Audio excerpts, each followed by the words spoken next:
Hey everyone, welcome back to our channel. We're the Movie Couple. I'm Dustin. I'm Wendy. And we're going to be doing our favorite moments from WandaVision. It's been about a week since we got to see the season finale, or the series finale, and now that we've kind of been able to digest everything, go back and look at some of our favorite moments, some of our reactions, we're now going to start breaking down some of the moments in the entire series that we were like, I love that moment, and to be able to discuss a little bit what we thought about the series overall.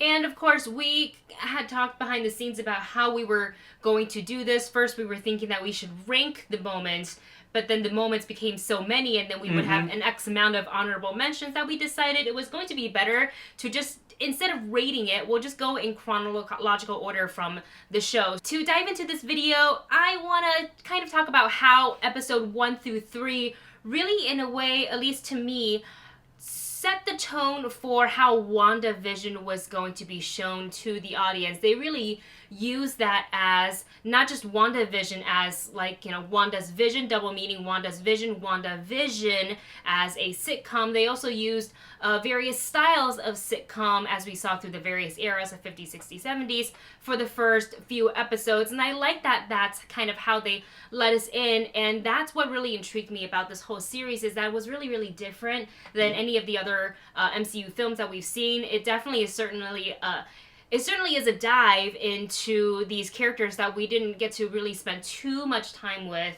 during all the MCU, but we get that in this show.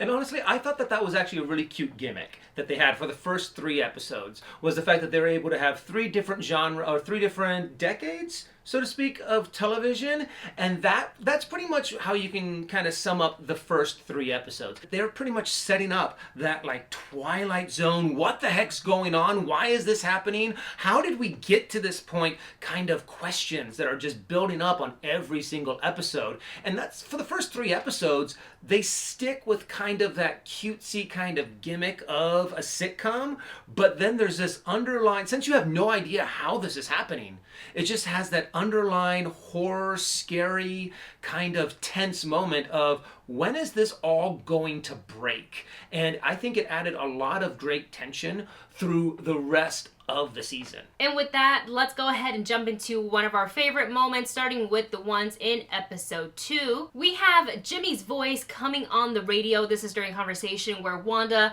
and Dottie are having a conversation at the pool, and Jimmy on the outside world, Agent Jimmy Woo, is trying to break in, and you hear his voice, "Wanda, can you hear me?" And this kind of resulted in Dottie breaking the glass that was in her hand, and it was shown in, the blood was shown in red. And also, this is the same episode where the first time we see something show up in Technicolor, and when Wanda picked it up outside of the bush, it was like a toy helicopter sort of, but it had the sword emblem on it. It was red with yellow, so I thought that was really, really interesting. And of course, the biggest moment from episode 2, I would say, is the beekeeper creepily, and that kind of ties into that weird Twilight Zone moment, the use of that sort of element to give the audience feeling a bit uneasy, with the beekeeper coming out, that slow, eerie turnaround, and then Wanda going, no, and everything rewound. And that was one of the first times that we saw her fully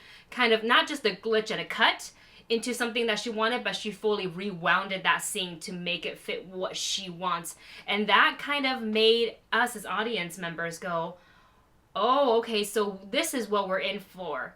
Got it. So now in episode 3, we actually get into the 60s/70s, and I just loved how they transitioned from that black and white to that Technicolor, and how vibrant everything is, and how stylized everything was. And this is when we get our first real kind of connection with Geraldine/Monica, and just the conversation that that Monica and Wanda have about her kids, about her job, and the fact that Monica is so sassy, kind of a thing. I just loved how in this episode they really did a really strong twist and brought us just that new decade of television. But the big moment in episode 3 was when Monica's memory kind of snapped in there and was like, wait a second, your brother, didn't he die by Ultron? And then you just see this complete change over Wanda's face on, how do you know that? Who are you? What's going on? I want you to leave. And it cuts. We don't get to see anything else until the next episode. Yeah, that Ultron name drop was a big shocker. I just didn't think that we would. I mean, we know how involved Ultron would, has been, obviously, in previously, as we saw in the film, Scarlet Witch, Quicksilver, well, Wanda and Pietro, I guess. They were never given, like, their actual superhero, technically. But we were not expecting to hear the name drop of Ultron, and we did, and we were like, oh no, she said it! And then it was, get out of my hex. Moving on to episode 4, it might be my favorite episode out of the entire season. Why? Because I feel like episode 4 is where everything really ramped us up. Like, episode 1 through 3 was a tee-up, and episode 4 was like, and, one of those, like, wind-up toys, and go. I did not expect, one of my favorite moments from this episode was I didn't expect us to show us everybody coming back from the blip, including Monica. It was really, really chaotic. I remember crying within the first few minutes of the show because it was so emotional what Monica was going through. She was gone for those 5 years. She, 1 minute she was with her mom was recovering, like a little remission from cancer. And the next minute that, according to her, to her knowledge, because time doesn't, I guess time doesn't, like, travel. She just went from disappearing to reappearing and no consciousness, as if no time passage. has passed, right? So going all in just a matter of minutes to her, 20 minutes, that her mom has passed. And that was a big shock because I really didn't expect us to get that moment. So I love that so much. And I love the fact, too, that they did cover this a little bit more. We got a little tease of it in Spider-Man Far From Home, but the thing is, though, we got a lot more information, a lot more about what happened to the people that were still there, how they tried to survive during the blip, and just what so many people probably went through during those 5 years, and what it was like to come back and be like, what do you mean my mom's dead? What do you mean someone died in a car accident between those 2 years, between those 5 years? And I'm just like, oh my gosh. I mean, they explored it, in Spider-Man, when they were like, oh my gosh, a kid that we knew. But they touched on it so quickly and is very light. Yes. This one definitely had a lot more impact. We also got to see in this episode what things are looking like outside of the hex. This is really the episode that caught us up, sort of bringing us up to speed, the outside world, what was happening during episodes 1 through 3. And I really enjoy seeing that. And of course, Jimmy Woo shows up officially in this episode, not just like a disembodied voice on a radio. We also see how Monica ended up inside the hex, how Darcy was able to find a way to look into quote-unquote WandaVision, or the hex as she called it, later on. And of course, one of the biggest moments in the show, I would say, we see how Monica gets bamfed out of the hex, Wanda realizing, oh my gosh, what have I done? Fixing it up real quick, and before she was able to compose herself, she turns around to see Vision, but it's not Vision alive and well, even though he was still animated, but it was Vision. We called him like zombie Vision, but it was, how we saw him at the end of Infinity War, just that grotesque, Mind Stone missing, terrible imagery of Vision, which it was a shock. I wasn't expecting to see that. And of course, that led us to many theories of that Wanda has somehow gotten a hold of Vision's corpse and is animating his body, which now by the end of the season we know that that's not how it went down. Now in episode 4 we were able to get a lot of the outside world information, but now in episode 5 I really liked how they started to juggle the hex world with the outside world, and how they're starting to do a little bit of crossing over and how they're able to deal with each other. But one of the biggest things is the fact that Wanda now has her twin boys, and they are starting to grow at alarming rates, to go from newborns to 10 years old in the span of one episode. Another big reveal was the fact that Vision was starting to realize something's wrong here. I don't have any memories of ever being outside, or what it was like before we got to Westview, and there's this big fight between Wanda and Vision, and to see them to both kind of power up and going, what's going on here? And it was such a touching moment when Vision was going, I'm scared. I don't know what's going on. I don't know what's happening. How can you be okay with this? I cleared Norm's mind of your influence, and I know you're doing this. And even Wanda was like, do you think I'm doing this all on my own? I don't even know how this started. And that is what makes you start to go, what's going on here? There's got to be other powers at play. And it just deepens the plot even more. And right when their fight seems to be hitting that crescendo of something about ready to happen, something surely does. Evan Peters knocking at the door as Pietro.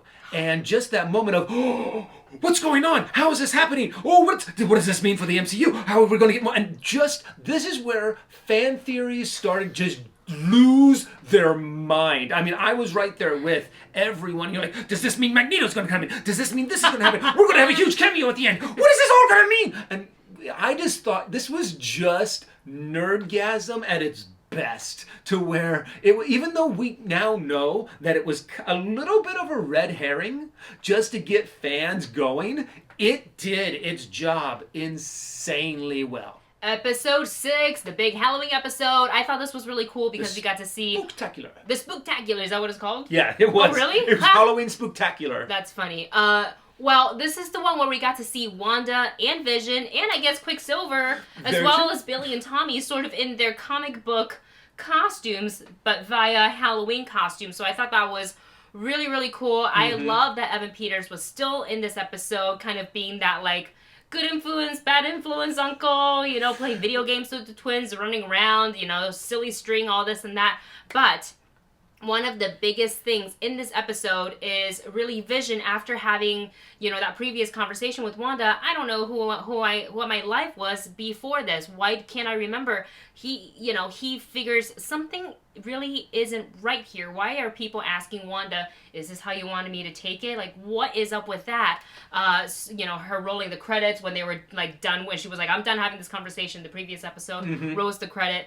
And, so he goes and explores further out into the neighborhood, further than he's ever gone, and seeing that woman hanging up that Halloween decoration, sort of as you would see an animatronic, repeated movements, the single tear coming down her eye. Of course, he goes into the end of, I think it was like Ellis Street or Ellis Avenue, where Wanda had told the twins not to go. He has a conversation with Agatha there, where he clears her mind, even though she, was acting basically the whole time. But that's when she drops the bomb of, like, you're an Avenger.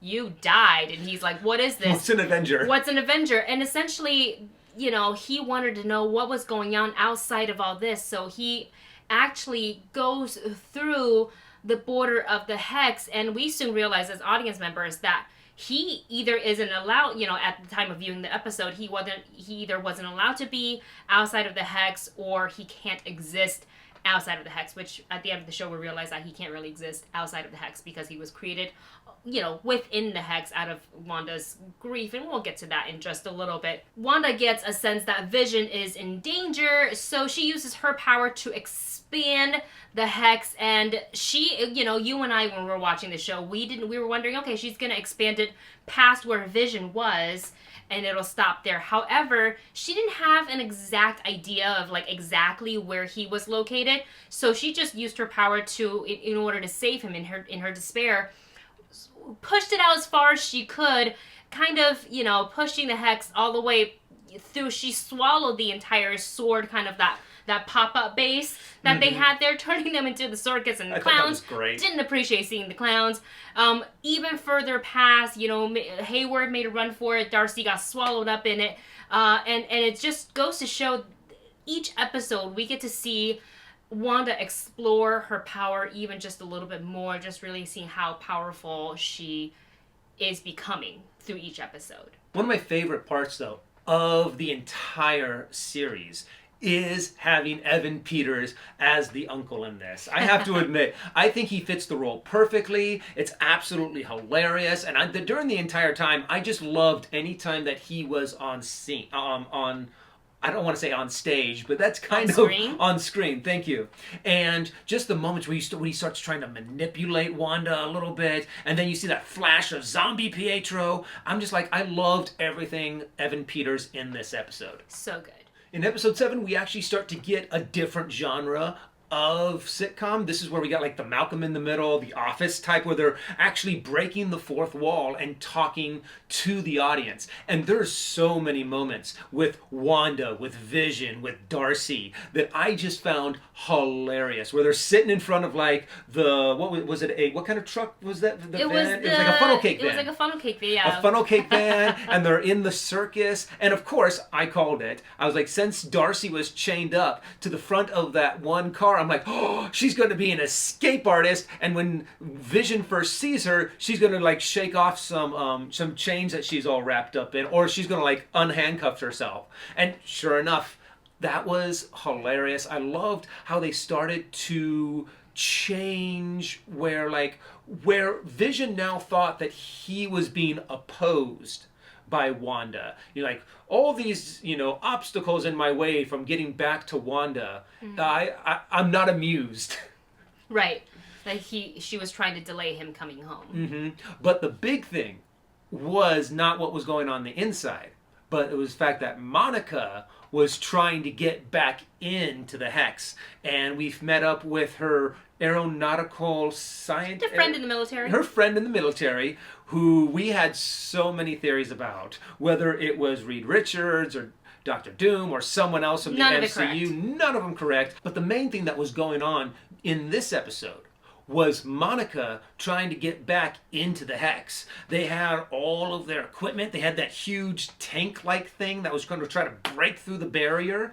But in the end, none of it worked. So Monica had to just charge in there. And everyone's like, oh, is this where it's going to happen? Is this where she's going to get her superpowers? And we see this flash of all these memories. I thought it was so great to be able to kind of see her powers come to life. And when she breaks through the barrier, how her eyes are glowing blue, and just all of the different theories on exactly how this happened and what powers is she getting.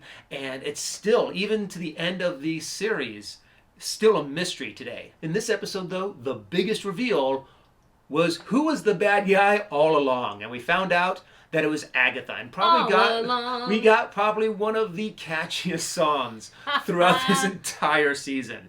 And I think even for days later, we were just going do do do do do do in our head. We're like trying to shake it out of our heads. But I loved it. I loved the song that they played, and we also got our first end credit scene. Our first mid-credit scene, yeah, where Snooper's Monica is looking for exactly what happened to Wanda after, Agatha, or then it was Agnes, taking her into her home, saying, like, you leave her alone.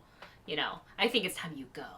But yeah, didn't think Pietro was going to show up at the end of that, but he did, and Snooper's gonna snoop. What I really liked about the reveal for Agatha was that, very quick they turned up the creepy and the horror element of it, where Wanda started to go down the basement, and you're just like, what is she about to walk into? And then that Wanda. Mm-hmm. You didn't think you were the only magical girl in town, did you? That was great. Not that we didn't already suspect that she would be Agatha Harkness from the get-go, but it was nice to have that confirmed in the show. Episode 8 is like a rewind episode. It's everybody's backstory. Agatha's backstory, Wanda reliving her backstory. Poor thing. Like, how much more do you have to make this girl go through what she's already gone through? Like, hey, we know you lost everything, but like, we're just gonna live through all of it again for the show's purpose. Let's live through your parents dying, your brother dying, you being tortured by Hydra, you losing Vision, the love that you had for Vision, and how now that's all gone. So yeah, it's just a very painful, torturous episode for poor old Wanda. But it did have it gave us a beautiful scene of Wanda and Vision at the Avengers compound, and just some of the best writing in this show, I have to say. And also a glimpse into the truth of what actually happened at SWORD, because we all suspected that Wanda at this point had reanimated Vision's corpse, and that's kind of what's floating around the Hex, when in actuality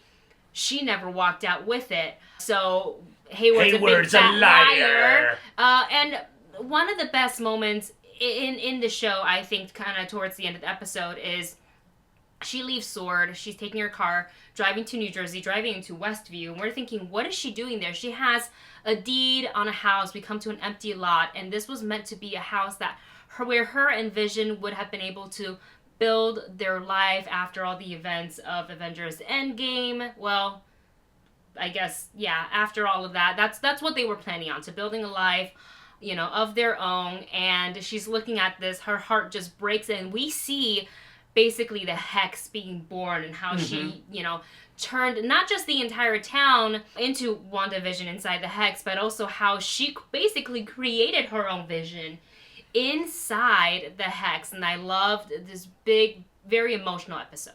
And now we come to the best moments of the season finale, pretty much. And I love just the fights that they had in this. The witch on witch fight. The vision on vision fight. I just, honestly, they were so well... Not just the fact that the the special effects and the graphics were top notch. This really did seem like a live action, you know, a big budget motion picture. Quality of fight and CGI.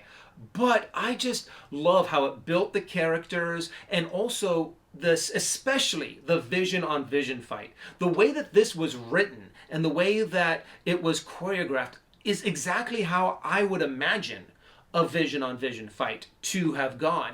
And the fact that it would not have ended up with one just beaten and pummeling the other into the ground, it ended with an intellectual conversation about the nature of existence, and the whole ship of Theseus conversation, I think, was brilliantly written, and I just loved that moment in this episode. Yeah, it was like a request to elaborate, and then my favorite was I am Vision, after, you know, the truth had been unveiled, and conditional vision, I guess Wanda's vision, kind of gave him all the memory and all that stuff back, and I am Vision busted out of there. And we will...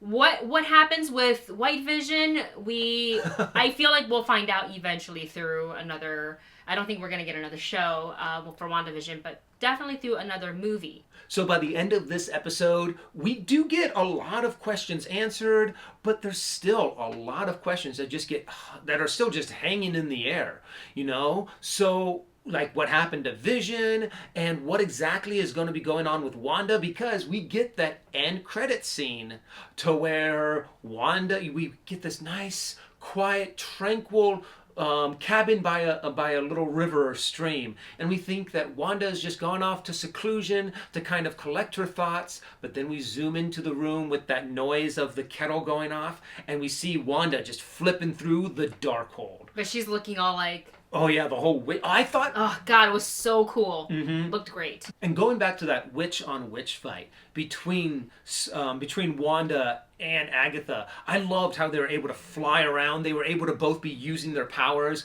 but the way that Wanda was actually able to kind of pull one over on Agatha and get those runes up on the walls of her reality, it's kind of like, shouldn't have taught me that. Shouldn't have told me about these runes, that all I now have to do, since I'm incredibly powerful, is just put them up on my walls and you can't do anything about it. So, and after Wanda finally wins the battle between her and Agatha, we get this moment of her just completely revealing her new Scarlet Witch outfit. And I'm just like, yes! I love it. It looked so cool how her crown just kind of illuminates onto her head. And talk about some amazing hair work there. Yeah, I mean, like her hair work? her hair Oh, looked incredible. right. That cape that she was wearing, they did a really good job on making it be not just like a cape, but cape/hood, and it had the shoulders revealed, and I just thought it looked so detailed, and I just loved it wasn't too bright, but it wasn't too dark. Yeah. So it kind of, is she a bad guy? Is she a good guy? You still have those questions itching in your head. And there you have it. Those are some of our favorite moments from WandaVision episode 1 through 9. Let us know what some of your favorite moments are, especially I'm sure we missed some moments, some of your favorite moments in there. So make sure you let us know that in the comments section below. Thank you so much for watching this video. I hope you, also, if you guys wanted to, if you haven't yet, if you want to watch through our reactions for WandaVision, I'll pop them up right over here so you can go ahead and take a look. And again, thank you so much for watching. Don't forget to comment because we want to read about all about your favorite moments. Don't forget to like, share, and subscribe, and we'll see you in the next one. Bye.